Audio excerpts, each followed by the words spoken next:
Hello दोस्तों, स्वागत है एक बार फिर से आपका उत्तराखंड जर्नी टू हेवन परिवार में। आज हम अपनी वीडियो के माध्यम से आपको ले चलेंगे उत्तराखंड की संस्कृति से जुड़े हुए एक और धाम, भारत के 4 धामों में से एक धाम बद्री विशाल जी के दर्शन की ओर। इस वीडियो के माध्यम से हम जानेंगे बाबा बद्री जी का इतिहास, उससे जुड़ी पौराणिक व दिलचस्प कहानियाँ तथा मंदिर का जो ऐतिहासिक व अलौकिक वर्णन है। इन सभी चीज़ों को हम इस वीडियो के माध्यम से जानने का प्रयास करेंगे।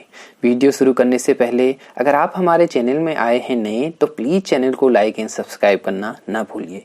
तो चलते हैं बद्री विशाल जी के दर्शन की ओर। धार्मिक आस्था से परिपूर्ण भक्तों के अलावा यह धाम प्रकृति प्रेमियों, सेनानियों को भी अपनी मनमोहक व सुंदरता से सभी को आकर्षित करता है। समुद्र तल से लगभग 3125 किलोमीटर की ऊंचाई पर स्थित यह तीर्थ स्थान देवभूमि उत्तराखंड के गढ़वाल मंडल में स्थित चमोली जनपद में है।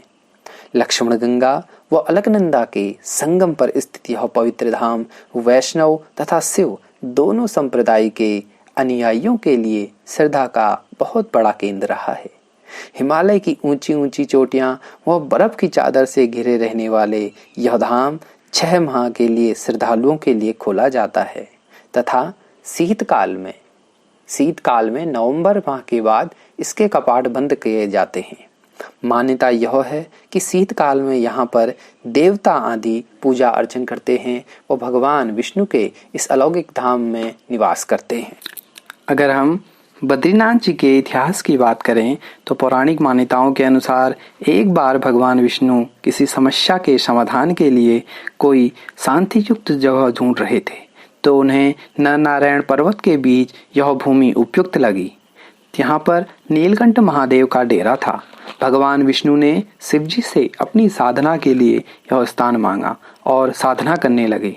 जब माता लक्ष्मी ने उन्हें देखा तो वो भी वहाँ पर कई वर्षों तक नीरस इस स्थल में जनजीवन का संचार करने के लिए प्रकट हुई तथा बेर पेड़ के रूप में भगवान विष्णु को छाया प्रदान की और उनकी साधना में सहायता प्रदान करी।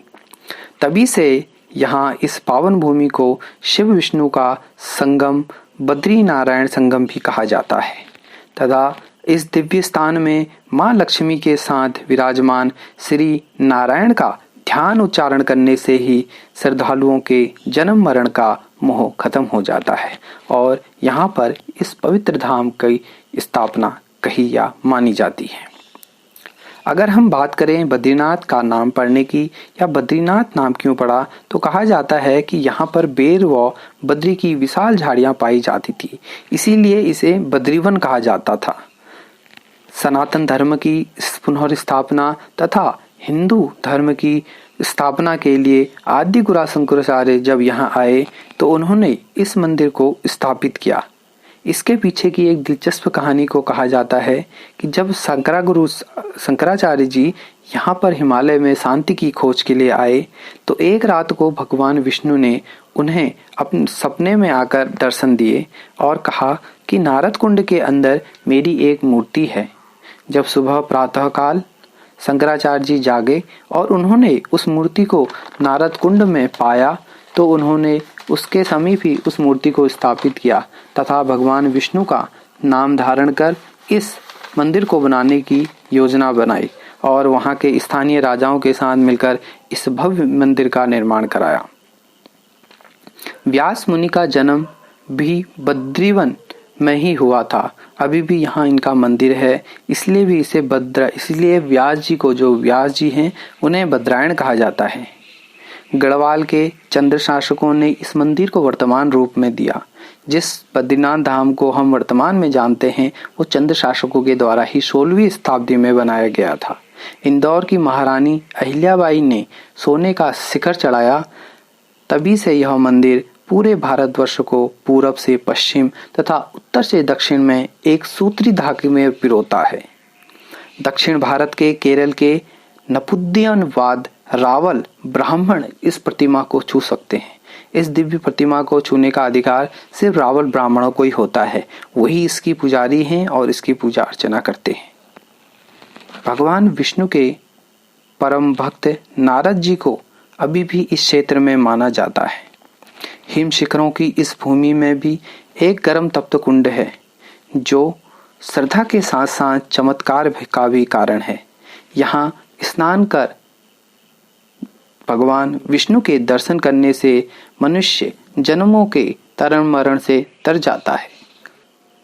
भगवान बद्री विशाल जी की डोली शीतकाल में विश्राम करने के बाद जब ग्रीष्मकालीन में अपने तीर्थ स्थल की ओर बढ़ती है तो देवप्रयाग से गाड़ू घड़ा तेल कलश की एक यात्रा होती है। डिम्बर गांव में शक्तिपीठ खांडू देवता के संरक्षण में लक्ष्मी नारायण मंदिर में स्थापित की जाती है तथा उसके बाद जोशीमठ स्थित नरसिंह मंदिर से होकर यह कलश यात्रा भगवान बद्री विशाल के प्रांगण में पुनः स्थापित कर दी जाती है।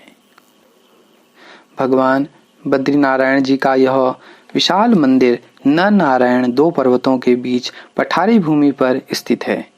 इस मंदिर के ठीक पीछे अगर हम देखेंगे तो नीलकंठ पर्वत है। 15 मीटर ऊंचे इस मंदिर को पत्थरों द्वारा बनाया गया है।